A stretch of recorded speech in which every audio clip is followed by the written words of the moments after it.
Mysterious woman in car accident. As I've already said in a previous story, I work as a part-time care worker apart from my studies. One day, a friend of mine needed a lift home after work, and as it was late, there were no buses at that time, and so I decided to drive her home. Unfortunately, on our way to her house, about 100 meters away from a roundabout, a car hit us from behind. About 20 seconds before the accident, I had a premonition that something was going to hit us really hard, and I told her to hold on tight, but in the meantime to loosen the body's muscles so the hit won't be as damaging. I put the car on free gear, and as soon as I did so, a huge bang, and with that, my car moved 5 feet from its original position. I was unhurt, but my friend suffered a severe whiplash. I went out to see what happened and what the damage was. At the time, the driver of the other car came out of his vehicle, and I could see that he had a female front seat passenger with him. Either in shock or because he was under the effect of alcohol, he started swearing as God knows all hell. So I took action, asked him for his driver's license, and started filing up the necessary papers. Then we moved the cars to the side. After parking his car to the side, the driver came back near me, and I asked him if the passenger was fine. This was the worst thing I could ask at the time, because once again, he started swearing like hell and told me that there was no one in the car. Inquisitively, I asked him to open the car for me up because I was 100% sure I saw a woman, and to my amazement, the car was empty. He was actually telling the truth. If there was someone, she could not have ran away or gotten out so quickly. Not even hide or go unnoticed, because where we were, there was plenty of light and the cars were right in front of us. So you can clearly cancel out the fact that this person was trying to escape in some shape or form or evade the situation. I'm still amazed at what happened, as to this day I can describe the lady I saw, and it still baffles me that it was probably a ghost. Any suggestions? Car crash. It was about a year ago today.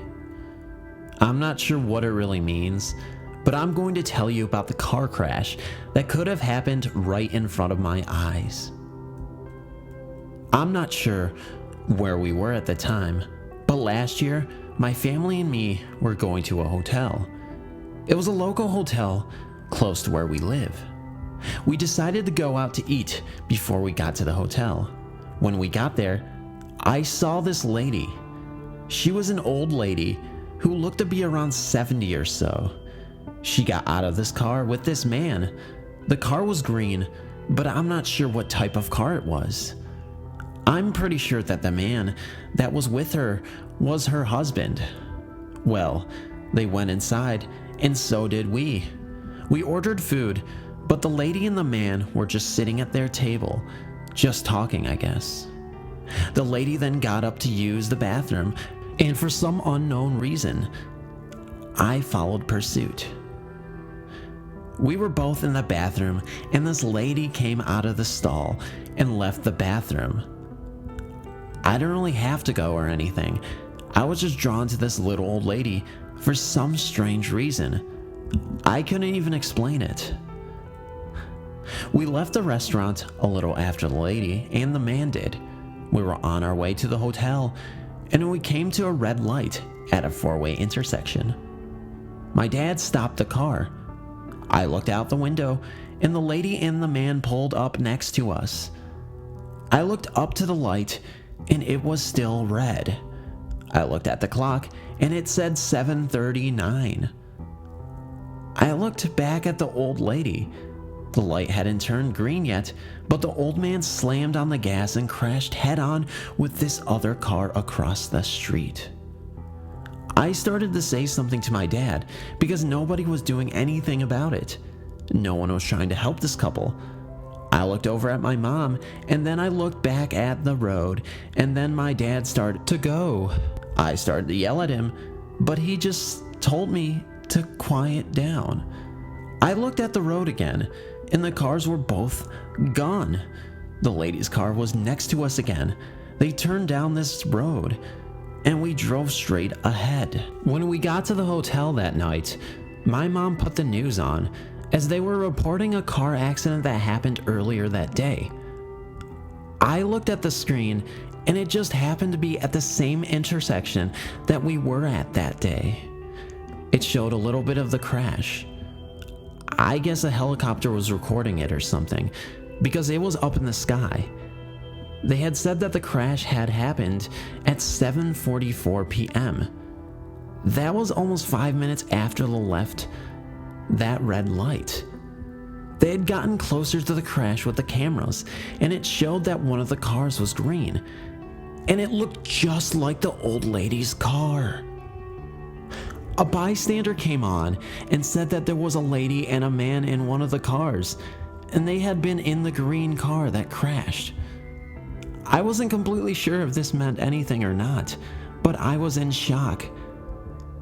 You know, I had just seen that lady not that long ago. I mean, I was just sitting there in complete and utter shock. I had no idea that was going to happen. I wasn't sure if the lady and the man were alive or not, and I still don't know. I wish that I did know, though. I like this lady. She seemed nice, and I hope she still is alive. But I'm not sure what to think about this anymore. It happened about a year ago. I haven't thought that much about it, but somehow I thought that I was supposed to try and stop it from happening. But how could I stop a car crash? Especially since you can't prevent those kind of things anyway, or so I thought. I had no idea. I still don't. And I don't think I ever will.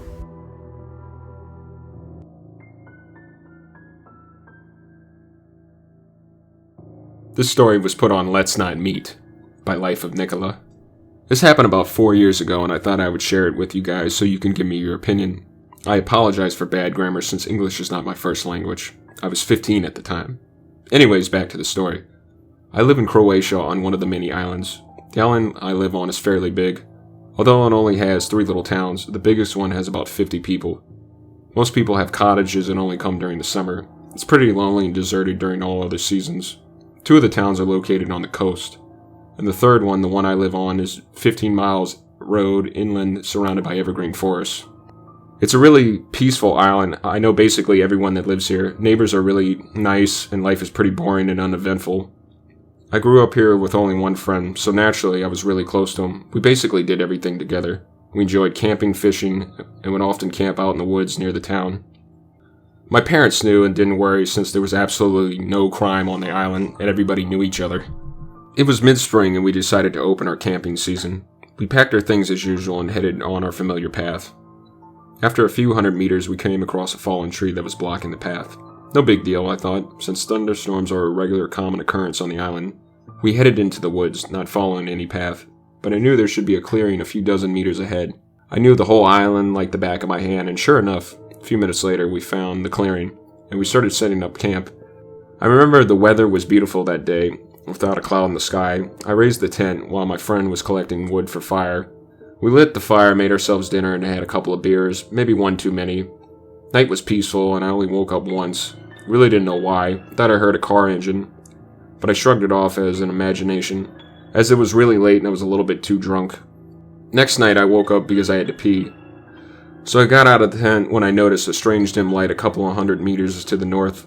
I thought nothing of it and went back to sleep. Next night, the same thing. I woke up, went to piss. Same orange dim light was barely visible from the woods. Only this time was a bit closer.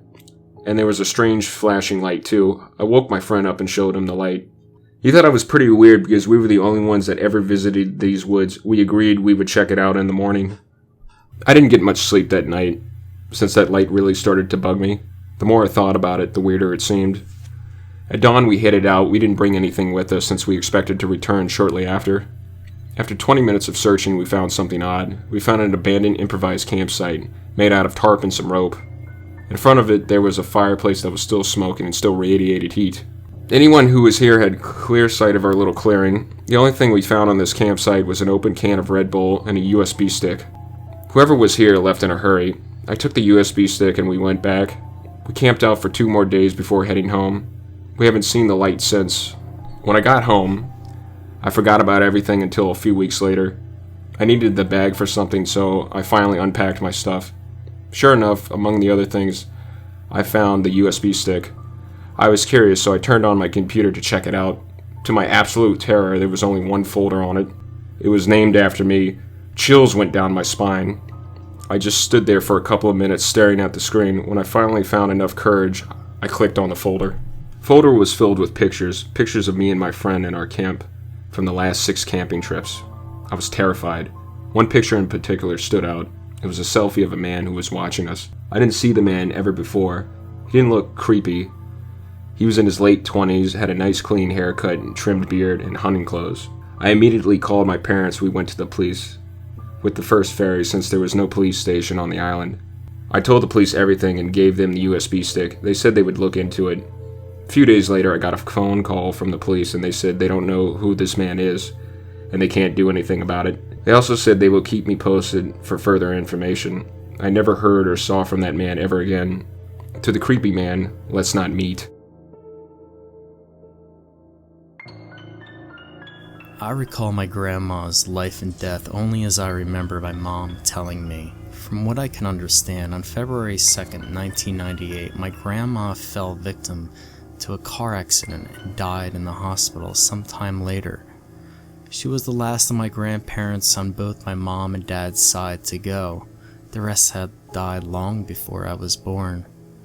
I was only 3 years old at the time, and I have a hazy recollection of attending the funeral and seeing my grandma within the casket. I also vaguely remember being quite fascinated, as my young mind had not understood the concept of death. I had been traveling for most of my life, considering my dad worked for United Airlines, so flying wasn't much of a surprise to me even though I was only about 8. It was July 2002, if I recall correctly, and my mom and I had just landed in Chicago from Las Vegas, Nevada, where we were planning to live, and I still do. Customarily, we were driven by my Uncle Ray to my Auntie Linda and Uncle Joe's house out in Algonquin. It was a pretty large house, and was very cozy to say the least.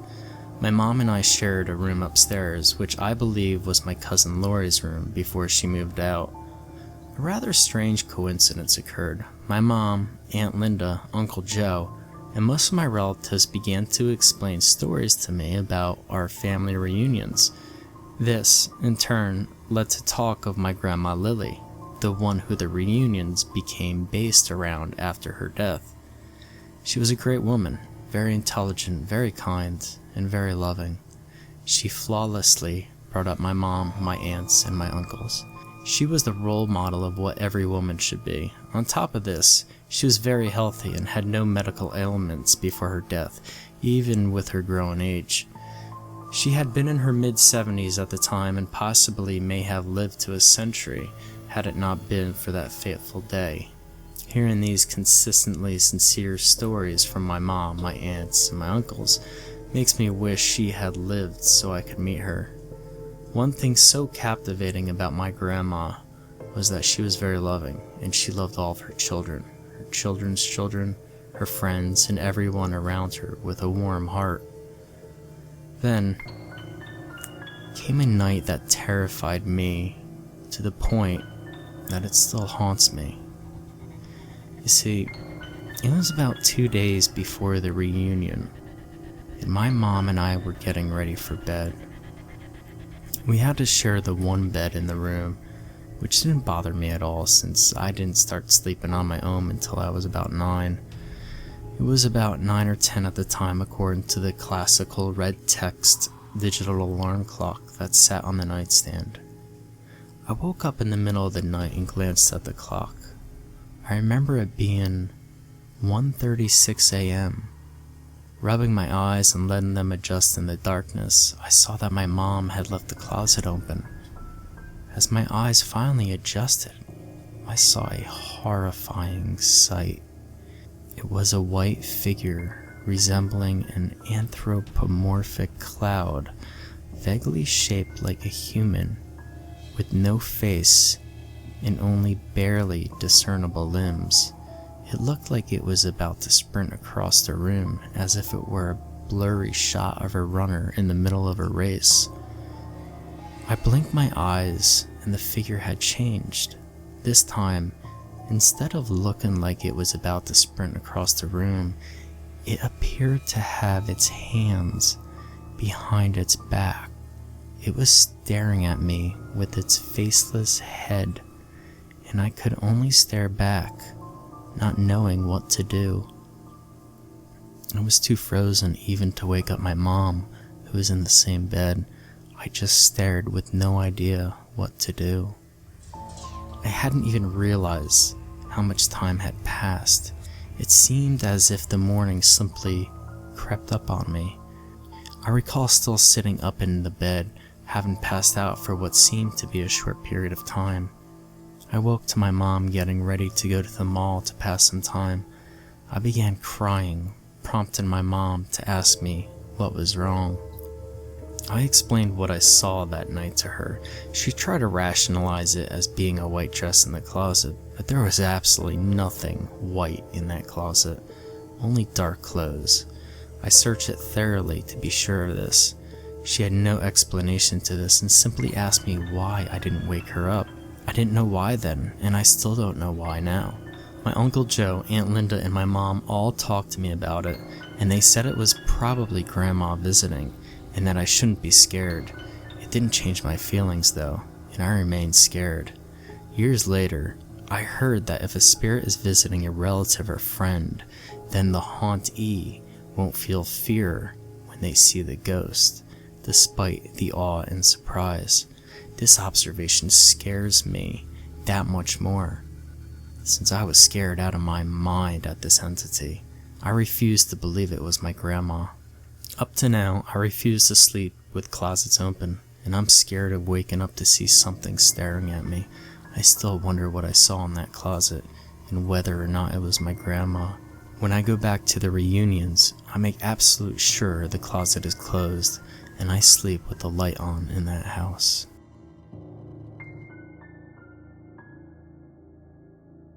I have had many paranormal experiences, but this one by far is the most difficult and terrifying to relive.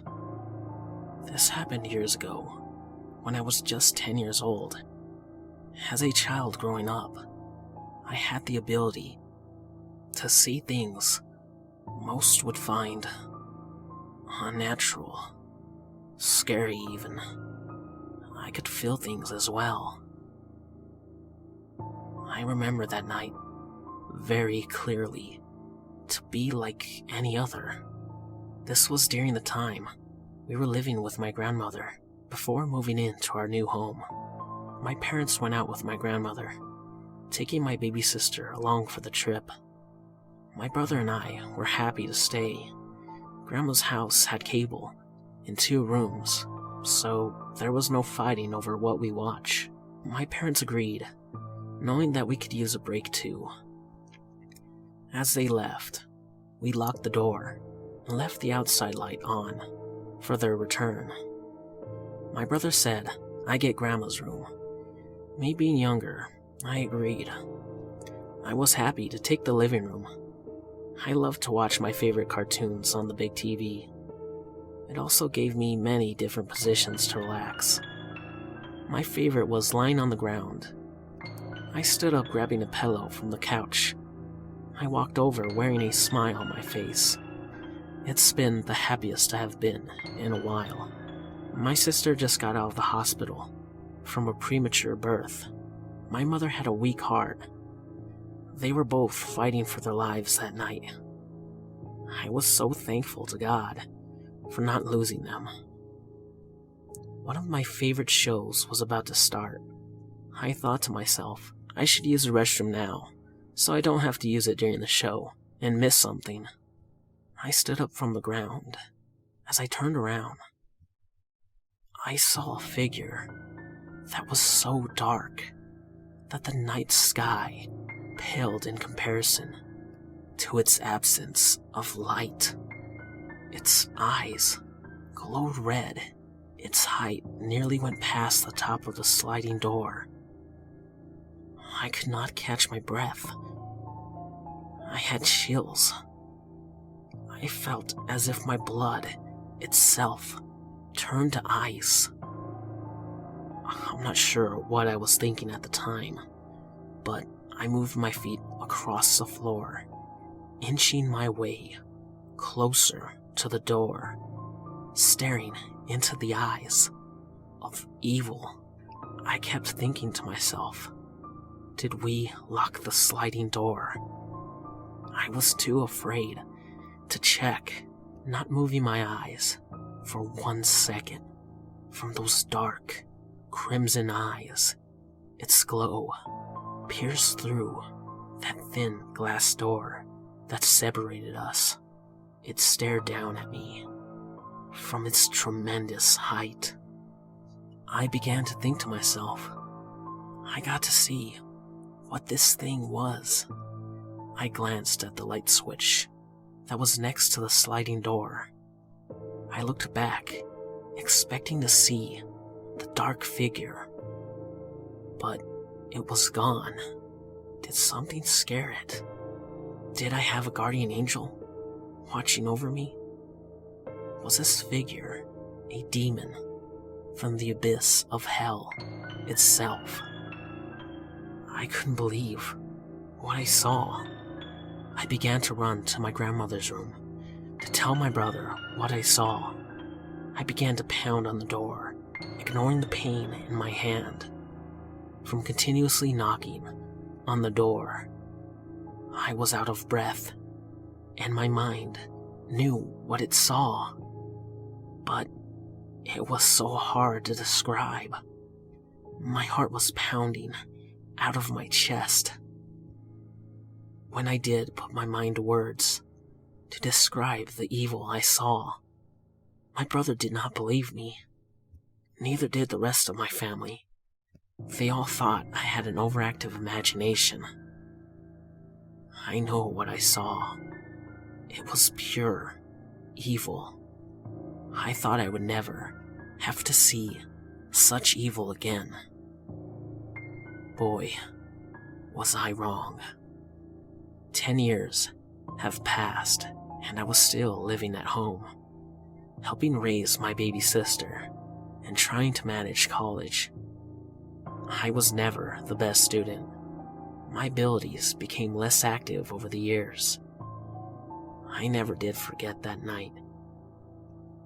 But I never expected the evil from that night to follow me from so long ago. We have been living in our house for a while, and I felt comfortable with it. What I got at first, I thought was just a dream. I had visions of pale faces trying to speak to me, but something unholy was preventing them. I could see their lips moving, but no words would come out. The expressions on their face were of fear and worry for my personal safety. I woke up in a sweat, my heart beating fast. Was that real? I said to myself. I looked at my alarm clock. It was 3 a.m. I tried to write it off as just a nightmare and went back to sleep. The next night, I thought maybe, just maybe, it was just my room, making me have this crazy nightmare. I made myself a bed with a couch and grabbed my blanket and pillow. Nervously, I laid myself down to try to sleep, hoping to not see those ghostly faces ever again. I had a bad feeling as I slowly fell asleep. My breathing was uneasy. Then the faces appeared. They looked even more angry than last time. They were yelling, but still, I can't hear them. Again, I woke up, covered in sweat with loss of breath. I was still in disbelief. It happened again. I looked to the clock on our old VCR. It said 3 a.m. exactly. I made my choice to go back to my room the next night and just sleep there. As I went into the darkness of my room the next night, I felt uneasy in my own room, a feeling I have not had in a long time. It weighed heavy on my chest. I tell myself that it was all in my head, nothing more. I knew that wasn't true. When you see evil like that, you don't forget it. I tried to make myself sleep. Surprisingly, it worked. I slept in my bed. But soon after, I awoke to an icy, cold gust of wind pushing my mouth open, and it was the kind of cold you only feel on the dead of winter. This was the beginning of fall. I know I did not have my window open. Where was this coming from? The cold gust forcing its way into my mouth. It scared the hell out of me. With this cold gust going in, I could not breathe. It was like trying to catch your breath as you free fall from a very tall building while your mouth was open. I began to open my eyes, and what I saw there was only one way to describe it. Black smoke. That was the cold, strong gust of wind that was forcing its way into my body. My hands felt like they were being held down. My animals in my room went dead silent in the presence of this evil, like they were afraid for their lives. The evil I knew as a child had returned.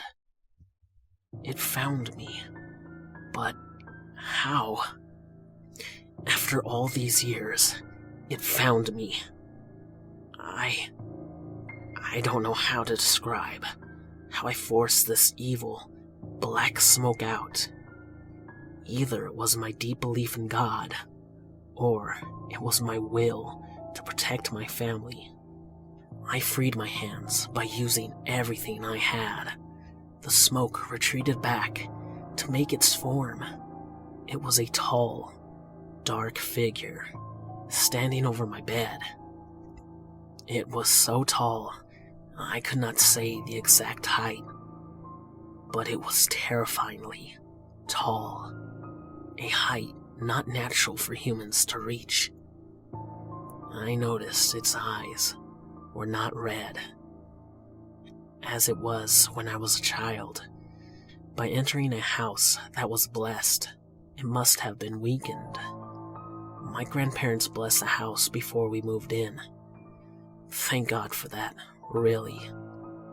I stood up from my bed. As I looked up to it, it stared down at me. We were standing within inches away from each other. Terror overtook my body, but I soon ignored it.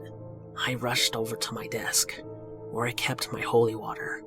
I drank some, hoping to purify any evil that might have gotten within.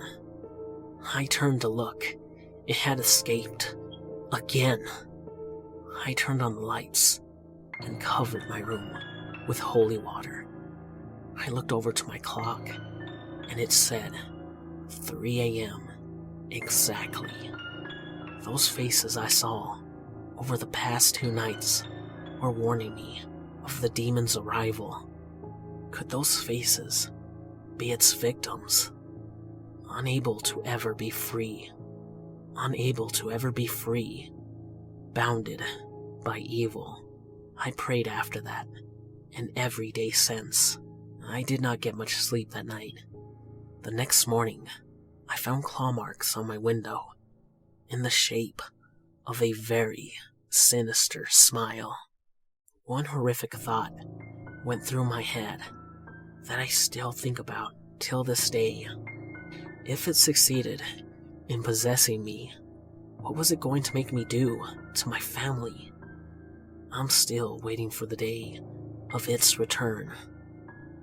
I'm never letting my guard down again. 'Cause evil does exist in this world, and I've seen it with my own eyes.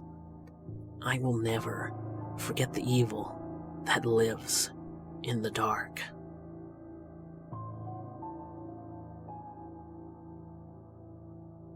I'm here to tell you the story of my good friend Ivan.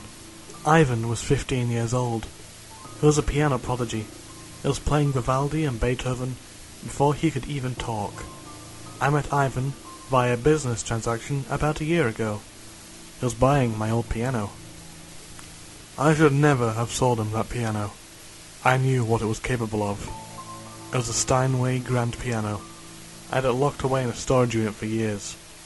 Ivan saw me in my storage unit one day. He worked there as a temp. He would clean up the junk out of old abandoned units, and he saw the shape of an old piano on a thick canvas cover. He inquired about it, and I jumped at the chance to get rid of it myself, not considering the consequences. I sold it to him for $1,000. He was quite surprised at how little I wanted. He had offered 10, but I just wanted it gone. I told him that it had been in the unit for 10 years, but I knew it would be in perfect tune. It never loses its tune. Ivan paid for it to be hauled out of the unit and brought to his home. It was gone within the hour. He was so excited. As he got into his car and headed home, I tried to issue a warning, but he didn't hear me. Ivan never was a good listener, in the literal aspect. He could, however, hear a song once, and be able to play it in the exact key within 15 minutes. Ivan arrived at his home, and the piano was already in his music room. It was pitch black. He switched on the lights, and they flickered eerily, the shadows of the fan blades crawling across the ceiling. The piano was sitting in the middle of the floor, open and ready to play. Ivan wasted no time. He went to the piano and sat down on the bench. What happened next should have been enough to scare Ivan off, but he was determined to play. He pumped the sustain pedal a few times to get the feel of it, and he heard a peculiar noise. It sounded like a heartbeat. He pumped it a few more times.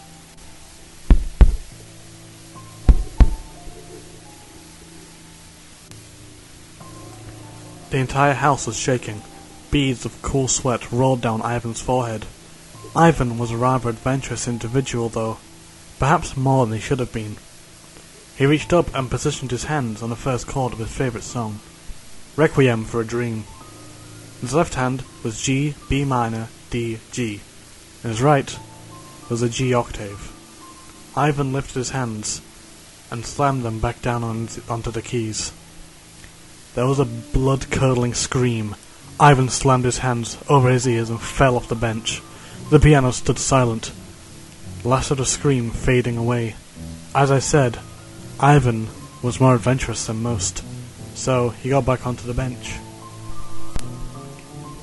He lightly tapped the D minor and brought his hands up near his head again, but he heard the dulcet tone of the intended note this time. Ivan, feeling more comfortable, started into the melancholy Moonlight Sonata, another personal favourite of his. All was going well, but when he tried to stand up, he couldn't move at all. His hands and foot started moving on their own, playing Moonlight Sonata, but all wrong. His hand moved in the key of D minor, left in the key of D. It sounded harsh, metallic. He was playing much faster, much louder. This went on for the rest of the evening, each time louder and faster. Scratches began to show on the keys he was using. He was nearly melting the ivory. I believed it was around 3 AM when Ivan finally did stop. He tore his hands away from the piano and crawled over to the corner of the room. He looked at his hands. His fingers were mangled and broken, a big, bloody mess. He glanced back at the piano, and blood was seeping up from between the keys. The floor increased, and the floor was now covered in blood. The screams started again. Ivan inched away over to the door and escaped the room. He got downstairs and entered his living room. The details are a little fuzzy from this point on, but Ivan hung himself that morning. This is a note he left behind. She's watching. Always watching. Had to end it. All is better. BABAFGFGEDCBAGFEDC. I think Ivan left that string of letters as instructions. I think it was the notes to a song. I burnt the house with the piano in it. I was too afraid to play the song. I ended it all that night. I spend my days now sitting in the storage unit, just looking at where the old piano used to stand. I'm so sorry, Ivan.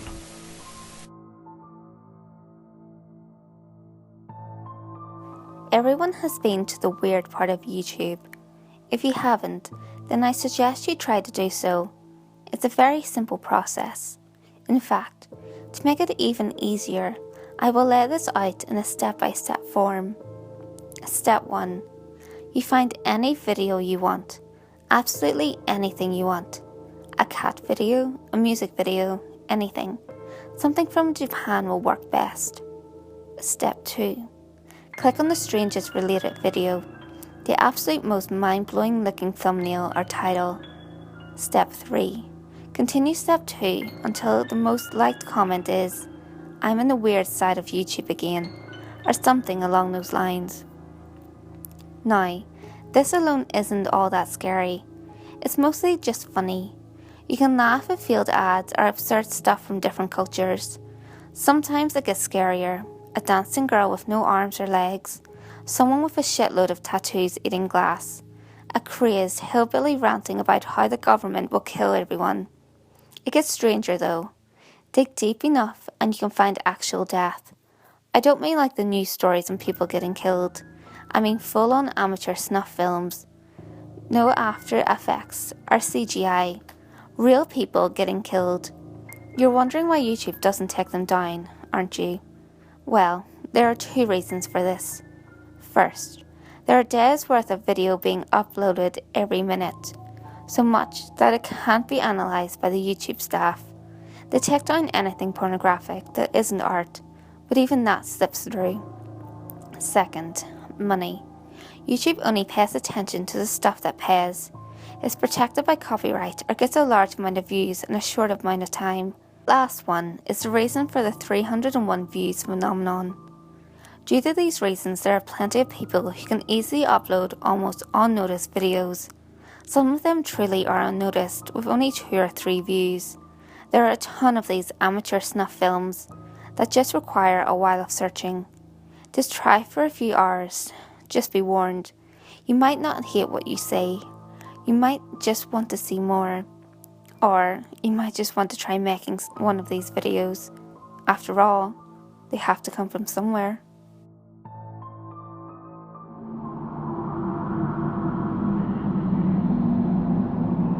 Hey guys, I hope you enjoyed this video.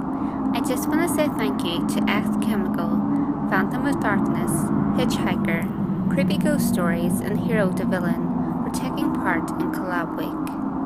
These guys make some great content. I'll leave a link to their channels in the description below so you can check out their channels, and make sure you click that subscribe button while you're there. If you enjoyed this video, give it a thumbs up and share it with your friends. You can also leave a comment below. All feedback, good or otherwise, is always appreciated. If you have any creepy stories of your own, or of any topics that you would like me to cover, feel free to send them in via any of my social media. You can find all links to my social media in the description below. Until next time guys, make sure you lock your doors, stay safe, and I'll see you next video.